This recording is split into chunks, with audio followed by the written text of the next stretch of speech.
வணக்கம், welcome to friendly catalyst with Gopika. இந்த episode ஒரு மாற்றத்துக்கு தேவையான மனநிலையை உருவாக்குற ஒரு கான்வர்சேஷனாக மட்டும் பாருங்க. யாரும் இப்படி மட்டும்தான் இருக்கணும், இதெல்லாம் மட்டும்தான் பேசணும், நினைக்கணும்னு சொல்கிற உரிமை எனக்கு கிடையாது.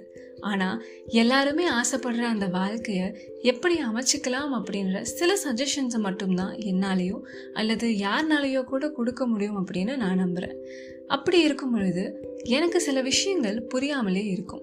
இன்னமும் கூட எவ்வளவு யோசிச்சாலும் சில விஷயங்களை ஏற்றுக்கிறதுக்கும் சில கேள்விகளுக்கான விடை கிடைக்கிறதும் கஷ்டமாக இருக்கும், இல்லை நிறைய காலங்கள் ஆகும். அந்த மாதிரியான எனக்குள்ளே இருக்கிற கேள்விகளை தான் உங்ககிட்ட முன்வைக்கணும் அப்படின்னு ஆசைப்படுறேன். சரி, முதல்ல இருந்து சொல்லணும் அப்படின்னா, இதுதான் வாழ்க்கை, இப்படி வாழ்ந்தால் மட்டும்தான் அது ஒரு சக்ஸஸ்ஃபுல்லான லைஃப் அப்படின்னு இன்னமும் நமக்கு பிடிக்காத ஆரோக்கியமில்லாத விஷயங்களை செஞ்சுட்டு இருக்கிறது ஏன் அப்படின்னு எனக்கு புரியல. மனுஷங்க எல்லாருமே நல்லா வாழணும் அப்படின்னு நினைக்கிறதுல தப்பே கிடையாது.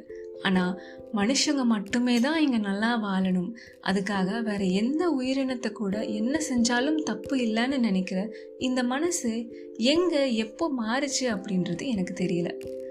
கஷ்டப்பட்டு நான் இந்த காசை சம்பாதிச்சுட்டு இருக்கேன் அப்படின்னு சொல்லுவாங்க. ஆனால் அப்படி சம்பாதிக்கிற காசை நானே உருவாக்கிக்கிட்ட நோய்களை குணமாக்குறதுக்கு திரும்ப திரும்ப போய் செலவு செய்கிறனே, இது ஏன் அப்படின்ற காரணத்தை மக்கள் யோசிக்கிறாங்களா இல்லையா அப்படின்றது எனக்கு புரியல.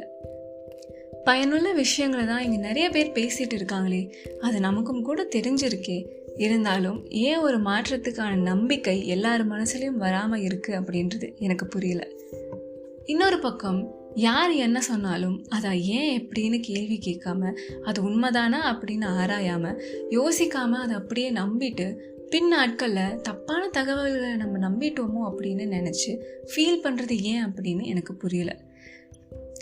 இன் அண்ட் யாங் அப்படின்னு சொல்கிற நல்லதும் கெட்டதும் பேலன்ஸில் இருக்கிறது அவசியம் அப்படின்னு சொல்கிறாங்களே, அது உண்மைதானா அவசியம்தானா அப்படின்றதும் கூட எனக்கு தெரியல.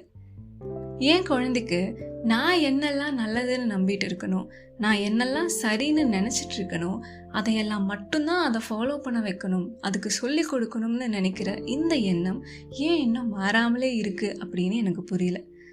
குழந்தைங்களுக்கு தேவையான விஷயங்களை கவனம் செலுத்துறதை விட்டுட்டு அடுத்தவங்க பார்வைக்கு அந்த குழந்தை எப்படி இருக்கணும்ன்றதுல கவனம் செலுத்துகிறாங்களே, இது ஏன் அப்படின்னு எனக்கு புரியல. சோஷியல் மீடியாலேயோ வெளியிடங்கள்லையோ ஒருத்தவங்க சொன்ன கருத்து நமக்கு பிடிக்கல அப்படின்னா, இல்லை அது நம்ம நம்பிக்கைக்கு எதிராக இருக்குது அப்படின்னாலோ, அதை பேசுகிற மனுஷங்களை டார்கெட் பண்ணி அவங்களுக்கு எதிராக இன்னொரு வீடியோ காமெண்ட் அப்படின்னு போட்டு அவங்கள கேலி செய்யணும்னு நினைக்கிற இந்த அறியாமையை ஏன் இன்னும் நம்ம சுமந்துட்டு இருக்கோம் அப்படின்னு எனக்கு புரியல. ஒரு பர்சனோட ஒப்பீனியனாக மட்டும் பார்க்காம அதை பர்சனலாக எடுத்துகிட்டு பார்க்குற இந்த பயம் எப்போ நம்மளை விட்டு போகும் அப்படின்றது எனக்கு தெரியல. ஒரு பொண்ணோ பையனோ டேபு அப்படின்னு சொல்லப்படுற காதல், கலவி, இந்த மாதிரியான இயற்கை உணர்வுகளை மறைச்சு தான் வாழணும், ஒரு குறிப்பிட்ட வயசு வரைக்கும் அதை பற்றியெல்லாம் யோசித்து பார்த்தாலே தப்பு அப்படின்னு சொல்லிட்டு பின் நாட்களில் ரிலேஷன்ஷிப்ஸை ஹேண்டில் பண்ணுற மெச்சாரிட்டியே இவங்களுக்கு இல்லைன்னு அவங்க மேலே பழி போடுறது மட்டும் எப்படி சரியாகும்னு எனக்கு புரியல. இன்னொருத்தங்க நமக்கு ஒரு கிஃப்ட் கொடுத்து சர்ப்ரைஸ் பண்ணும் பொழுது அதை கிரேஷியஸாக ரிசீவ் பண்ண தெரிஞ்ச நமக்கு இந்த பிரபஞ்சம் கொடுக்குற சர்ப்ரைசஸை அந்த அளவுக்கு அழகாக ரிசீவ் பண்ண முடியாமல் போகிறது ஏன் அப்படின்னு எனக்கு புரியல. நான் சொன்ன இந்த கான்ட்ராடிக்ஷன்ஸ் நமக்கு புரியாமல் இருந்தாலும் கூட அட்லீஸ்ட் இதை பற்றி கொஞ்சம் கொஞ்சமாக யோசிக்க ஆரம்பிக்கும் பொழுது இதை பற்றின தெளிவான புரிதல் கிடைக்கும் அப்படின்றது என்னோட நம்பிக்கை. என்னோட மைண்ட் வாய்ஸை இங்கே சத்தமாக நான் பேசியிருந்தாலும் உங்கள் மைண்ட் வாய்ஸை தெரிஞ்சுக்கிறதுக்கும் நான் இன்ட்ரெஸ்டடாக இருக்கேன்.